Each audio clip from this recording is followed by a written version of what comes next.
एक समय की बात है, एक बहुत ही गरीब आदमी हुआ करता था। उसके पास सिर्फ एक छोटा खेत ही था, जिससे वो कुछ फसल उगाकर बेचता था और कुछ रोजी रोटी कमाता और अपने परिवार का पालन पोषण करता था। हर साल उसकी फसल अच्छी हुआ करती थी, लेकिन एक बार उसकी फसल कीड़ा लगने की वजह से धीरे धीरे बर्बाद हो रही थी। किसान बहुत डर गया। इस बार अगर फसल अच्छी नहीं हुई तो मैं अपने परिवार का भरण पोषण किस प्रकार करूंगा। वो किसान निराश होकर फसलों की दुकानों पर गया और दुकानदार से कहने लगा, भैया मेरी फसल को कीड़े खा रहे हैं, मुझे कोई ऐसी दवा दीजिए कि मेरी फसल में लगा हुआ कीड़ा मर जाए और मेरी फसल अच्छी हो। दुकानदार ने जवाब दिया, मेरे पास ऐसी दवा तो है, पर उसको अपनी फसल में इस्तेमाल करने से पहले निर्देशों का पालन करना होगा। किसी चिकित्सक से सलाह लेनी होगी। मेरे पास भला इतने पैसे कहाँ हैं कि मैं किसी से सलाह ले सकूं। कृपा करके मुझे वो कीटनाशक दवाई दे दो, मैं निर्देशों का जरूर पालन करूंगा। किसान ने कीटनाशक ले लिया और उसमें लिखे हुए निर्देशों को पढ़ा। कुछ निर्देशों को उसने पालन किया, लेकिन उसमें यह भी लिखा हुआ था कि आप इस कीटनाशक का फसल में प्रयोग करने से पहले कृषि विशेषज्ञ की सलाह जरूर लें। इसके बाद किसान अपनी फसल में उस कीटनाशक का छिड़काव करने लगा, लेकिन उसने विशेषज्ञ की सलाह नहीं ली थी, जिसके कारण उसने कीटनाशक की जरूरत से ज्यादा मात्रा फसल में छिड़क दी। कुछ दिन बाद उसने देखा कि उसकी फसल बिल्कुल सूख गई है। अब किसान पछताया। अगर मैंने विशेषज्ञ की सलाह ली होती तो मेरी फसल इस साल भी अच्छी होती। अब मुन्ने को मैं अच्छे स्कूल में कैसे भेज पाऊंगा।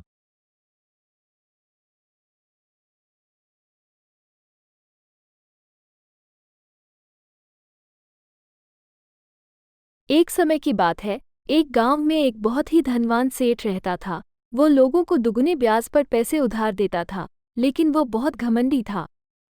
एक दिन एक किसान उसके घर जाता है और कहता है, मालिक, मेरा इस साल का सारा फसल बर्बाद हो गया है। घर में बीवी बच्चे भूखे हैं। अरे तो मैं क्या करूं? मुझे कोई काम दे दीजिए मालिक, मैं कोई भी काम कर लूंगा। तभी सेठ सोचने लगता है, अगर मैं इससे पैसे दूंगा तो यह मुझे लौटा ही नहीं पाएगा, क्योंकि इसका सारा फसल तो बर्बाद हो चुका है। क्यों ना मैं इसे अपने खेतों में काम दे दूं, जिससे मैं इसे रोज 200 रुपए दे दिया करूंगा, जिससे मेरा काम भी हो जाएगा और मेरे पैसे भी नहीं रुकेंगे। उस किसान को अपने खेतों में काम दे देता है। किसान से सेठ दिन भर काम करवाता और रोज शाम को 200 रुपये किसान को देता। उस किसान से दिन भर काम करवाता और शाम को अपने घर के काम भी करवाता था। कुछ दिन बाद उसके खेत के काम खत्म हो जाते हैं। सेठ सोचने लगता है, अब तो मेरे खेत के भी काम खत्म हो गए हैं, अब मुझे इसे निकाल देना चाहिए। मुझे इसकी कोई जरूरत नहीं है। सेठ ने किसान पर रौब जमाते हुए बोला, अब मेरे पास कोई काम नहीं है, तुम जाओ यहाँ से। मालिक, मैं कहाँ जाऊँगा? दया कीजिए मालिक, मुझे काम की सख्त जरूरत है। मैं ये सब कुछ नहीं जानता, मेरे पास कोई काम नहीं है। और सेठ उसे निकाल देता है। अगले दिन सुबह वह किसान सेठ के घर के बाहर खड़ा रहता है। तभी सेठ किसान को जाकर बोलता है, मैंने तो तुम्हें कल ही काम से निकाल दिया था, फिर तुम मेरे घर पर क्यों आए हो? मालिक, आप मुझे आधी पगार ही देना। मुझे काम पर रख लीजिए, घर में खाने तक को नहीं है। लेकिन किसान को सेठ अपने घर से भगा देता है। अगले दिन सुबह फिर किसान आया। सेठ ने अब की बार भी किसान को भगा दिया। ऐसा कुछ दिन तक चलता रहा।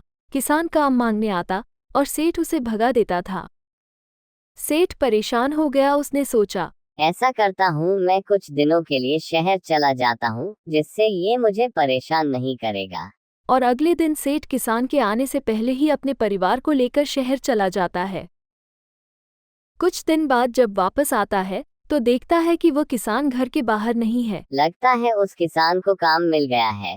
ये जानने के लिए वो गांव के सारे किसानों से पूछताछ करने लगता है। वो बहुत लोगों से पूछता है, लेकिन उस किसान का कहीं पता नहीं लगता है।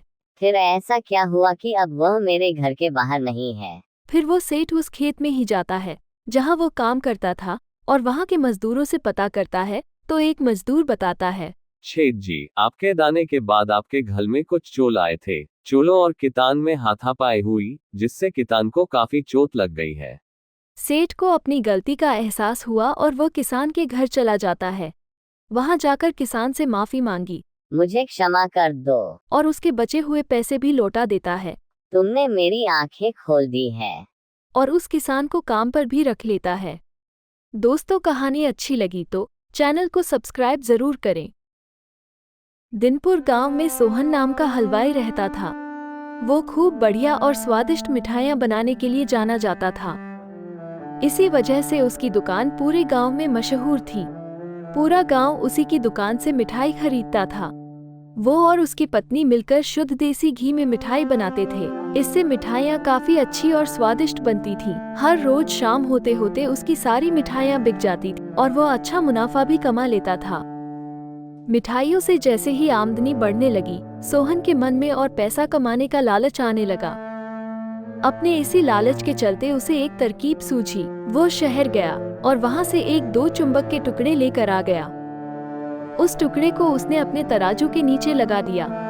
इसके बाद एक नया ग्राहक आया, जिसने सोहन के पास से 1 किलो जलेबी खरीदी। इस बार तराजू में चुंबक लगाने की वजह से सोहन को अधिक मुनाफा हुआ।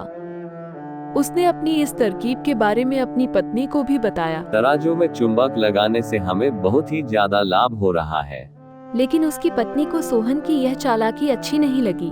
उसने सोहन को समझाया कि हमें अपने ग्राहकों से बेईमानी नहीं करनी चाहिए। लेकिन सोहन ने अपनी पत्नी की बात बिल्कुल भी नहीं सुनी। अरे भाग्यवान, थोड़े से चालाकी से अगर ज्यादा धन मिल रहा है तो परेशानी की क्या बात है। वो हर रोज तराजू के नीचे चुंबक लगाकर अपने ग्राहकों को धोखा देने लगा। इससे उसका मुनाफा बढ़कर कई गुना अधिक हो गया। इससे सोहन को काफी खुशी हुई। इतने कम समय में ही मैंने इतना धन कमा लिया है। एक दिन सोहन की दुकान पर रवि नाम का एक नया लड़का आया। उसने सोहन से 2 किलो जलेबी खरीदी। भैया 2 किलो जलेबी देना। रवि ने जैसे ही जलेबी उठाई, उसे लगा कि जलेबी का वजन 2 किलो से कम है। लगता है जलेबी का वजन सही नहीं है। उसने अपना शक दूर करने के लिए सोहन से दोबारा जलेबी को तोलने के लिए कहा। इस जलेबी को जरा दोबारा तौलना। रवि की बात सुनकर सोहन चिढ़ गया। उसने कहा, मेरे पास इतना फालतू समय नहीं है कि मैं बार बार तुम्हारी जलेबी ही तौलता रहूं। इतना कहकर उसने रवि को वहां से जाने के लिए कह दिया। भाग जा इधर से।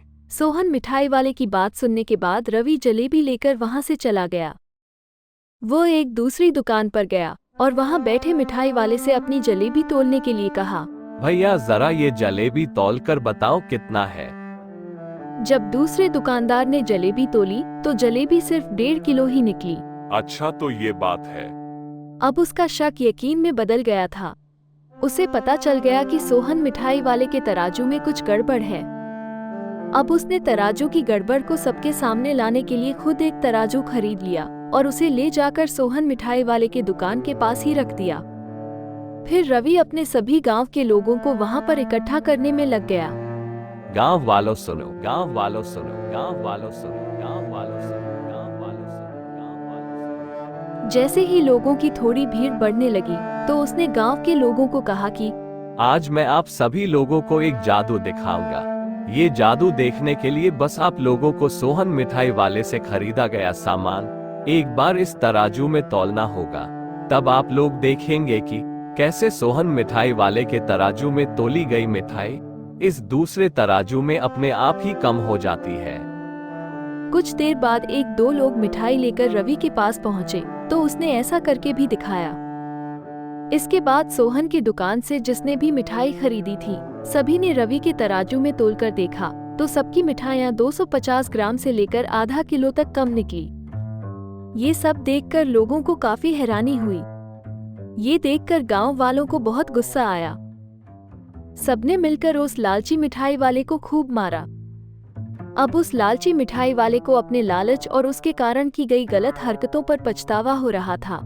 उसने अपने गांव के सभी लोगों से माफी मांगी और वादा भी किया कि गांव वालों मुझे माफ कर दो, मैं अब कभी भी धोखा नहीं दूंगा।